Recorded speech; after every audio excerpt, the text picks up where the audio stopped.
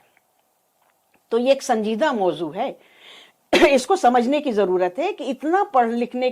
کے بعد، literacy rate اتنی بڑھنے کے بعد بھی ورک فورس پارٹیسپیشن خواتین کا کم کیوں ہے. اور یہی صورتحال جی یعنی ملازمت میں، دوسرے جگہوں پر، کارخانوں میں یا اور کہیں. جی، چاہے وہ فارمل سیکٹر ہو یا انفارمل سیکٹر ہو، خواتین کا جو ریشیو ہے لٹریسی کا اس کے حساب سے وہ ترقی نہیں ہو رہی ہے. ایران میں بھی نہیں ہو رہی اور ہمارے ملک میں بھی یہی مسئلہ ہے.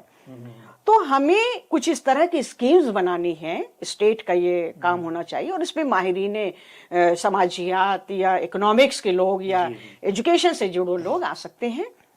اور وہ دیکھیں کہ وہ کون سے چیلنجز ہیں، وہ کون سے بیریئرز ہیں جو خواتین کو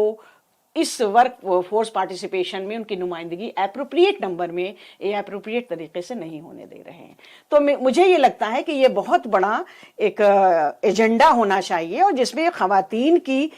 تعلیم کے ساتھ ساتھ ان کا جو ہے معاشی جو ہے کس طرح سے ان کو جو ہے انڈیپینڈنٹ بنایا جائے، ان کو کس طرح امپاورڈ کیا جائے. دیکھیں امپاورمنٹ ایک بہت بڑا کانسیپٹ ہے، اور امپاورمنٹ صرف یہ نہیں ہے کہ ہم نے پڑھ لکھ لیا، نہیں، امپاورمنٹ یہ ہے کہ ڈیسیژن میکنگ میں بھی ہمیں لایا جائے، اور یہ ایران کی خواتین کے لیے بھی اور ہندوستان کی خواتین کے لیے بھی ہے. اور یہاں لگتا ہے کہ مجھے دونوں ممالک کی جو خواتین ہیں کم و بیش اس طرح کے مسئلے کو فیس کر رہی ہیں، اور حکومت کی یہ ذمہ داری ہے کہ آدھی آبادی کے لیے ایک سنجیدہ جو ہے کہ ایجنڈا تیار کیا جائے، تاکہ ہم اپنی بچیوں کی، جن کی ڈراپ ریٹ کی میں بات کروں کہ انرولمنٹ ریٹ ہمارے ملک کی میں انرولمنٹ ریٹ بہت اچھا ہوتا ہے، لیکن یہی بچیاں 9ویں یا 10ویں کلاس تک آ کر کے ڈراپ ریٹ بہت ہائی ہو جاتا ہے. تو وہ کیا اسباب ہیں، وہ کون سے کی وجوہات ہیں جن کی وجہ سے ہماری بچیاں اعلیٰ تعلیمی میدان میں نہیں آ رہی ہیں، اور اس طرف ایک سنجیدہ گفتگو اور سنجیدہ پلان کی ضرورت ہے. ڈاکٹر عذرا صاحبہ، آخر میں بس چند سطروں میں آپ سے ایک اور بات معلوم کرنا چاہوں گا. ذاتی طور پر ہندوستان کیا بلکہ اب چونکہ ایک ماہر سماجیات کے طور پر آپ آواز دی وائس کے پلیٹ فارم پر آئی ہیں، آپ کا اپنا ذاتی پیغام کیا ہے خواتین کے لیے؟ جی، میرا ذاتی پیغام تو یہی ہے خواتین کے حوالے سے، اپنی بچیوں کے حوالے سے، کہ دیکھیے آپ آدھی آبادی ہیں، اور آپ کو آپ کے ملک کے کانسٹیٹیوشن نے بھی حق دیا ہے. آپ جس مذہب کو مانتی ہیں اس مذہب نے بھی آپ کو حق دیا ہے. کوئی بھی مذہب انسانیت سے بڑا نہیں ہوتا، اور ہر مذہب میں انسانیت کو سب سے اوپر رکھا گیا ہے. اور اس حیثیت سے بحیثیت انسان آپ کو یہ پورا حق ہے کہ آپ کے اندر جو پوٹینشیل ہے، آپ کے اندر جو صلاحیت ہے، اس کو باہر لے آئیے، اور اس صلاحیت کو باہر لانے کے لیے آپ کے پاس بہت ساری اسٹیٹ کی، بھارت سرکار کی بہت ساری اسکیمز ہیں، ان کے بارے میں تھوڑا سا اویئر ہوئیے. اب دیکھیے کہ وہ کون سی اسکالرشپ ہے، وہ کون سی جاب ہے، کس طرح سے آپ ترقی کر سکتی ہیں، کہاں آپ کو ایجوکیشن لینی چاہیے. اور ایک اور چیز بہت ضروری ہے کہ آج ہمارے ملک میں جو بات ہو رہی ہے تعلیم کی، وہ کوالٹی ایجوکیشن کی ہو رہی ہے. تو کوالٹی ایجوکیشن اگر آپ کے پاس نہیں ہے تو آپ اس جو ہے کمپٹیشن بھری دنیا میں آپ پھر پیچھے رہ جائیں گے. تو بہتر یہ ہوگا کہ آپ آگے بڑھیں، بیریئرز کو توڑیں اور اپنی ملک کی ترقی کے لیے، خواتین کی ترقی کے لیے بہتر اور اعلیٰ تعلیم حاصل کریں، جو کہ امپاورمنٹ کا ایک میجر اور امپورٹنٹ ٹول ہے. یہی میرا پیغام ہے. ڈاکٹر عذرا عابدی صاحب، ہمارے پروگرام میں آنے کا بہت بہت شکریہ. تو ناظرین، یہ تھا ہمارا آج کا بیچ بحث میں پروگرام. آئندہ ہفتے بھی ہم اسی طرح کے کسی اہم موضوع کو آپ کے سامنے لے کر حاضر ہوں.